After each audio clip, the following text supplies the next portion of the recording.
పరలోకమందున్న మా తండ్రి, నీ నామము పరిశుద్ధపరచబడును గాక, నీ రాజ్యము వచ్చును గాక, నీ చిత్తము పరలోకమందు నెరవేర్చబడినట్లు భూమి యందు నెరవేరబడును గాక అని అన్నప్పుడు మనం ఆయన ఏం చేస్తున్నాం?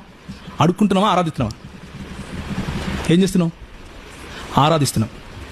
ప్రార్థన అంటే క్రైస్తవ దృక్పథంలో అడుక్కోవటం కాదు.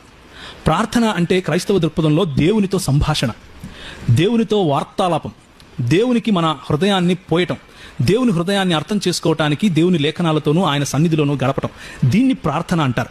యేసు ప్రభు ఉదయాన్నే లేచిపోయి ప్రార్థన చేశాడు అంటే అడుక్కుంటున్నాడు అనుకోకండి. అయ్యా నాకు ఇది ఇచ్చేసి, నాకు ఇది ఇచ్చేసి, నాకు ఇది ఇచ్చేసి, ఇంటికి పెళ్లి చేసి, కారు కావాలా, ఎగ్జామ్స్ రాస్తున్నా పాస్ కావాలా, నాకు ఏదైతే ముక్కు చక్కగా లేదు స్ట్రైట్గా చేసేసి, నాకు జుట్టు పోతుంది, నాకు జుట్టు బాగబెట్టు, ఇవన్నీ విజ్ఞాపనలు ఉంటాయి, నేను కాదనట్లేదు. అదే క్రైస్తవ జీవితం కాదు. క్రైస్తవ జీవితం అనేది ఆరాధనతో కూడింది.